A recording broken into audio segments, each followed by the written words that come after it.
Matapos ang 10 taong pagsasama, Jericho Rosales at Kim Jones hiwalay na.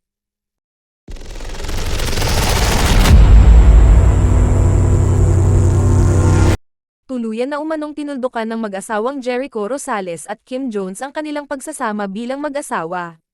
Sa eksklusibong ulat ng ABS-CBN News nitong Lunes ika-29 ng Enero, kinumpirma umano ng isang malapit na kaibigan ng mag-asawa ang nasabing balita sa pareho ring araw.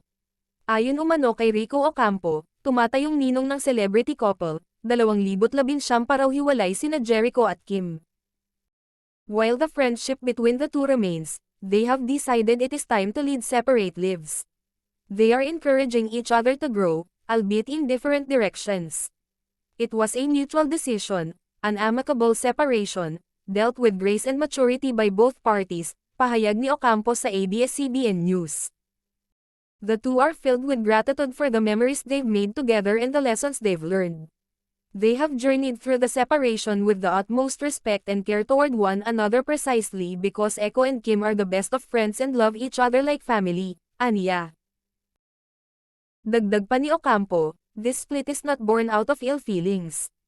On the contrary, one might say that it is a demonstration of their affection and respect, as Echo and Kim only wish the best for each other. Tuldok, sa kabila nito, grateful umano sina Jericho at Kim sa mga sumuporta sa kanila sa buong taong sila'y magkasama. Na-appreciate din daw ng dalawa ang pagrepesto sa kanilang privacy noong mga panahong sila'y nagkahiwalay. Ibinahagi rin ni Ocampo na may niluluto umanong proyekto sina Jericho at Kim na nakatakdang ilabas ngayong taon. Matatandaang bago pumasok ang 2024 ay umugang ang balitang hiwalay na sina Jericho at Kim dahil sa blind item na naiulat sa showbiz-oriented vlog ni OG Diaz.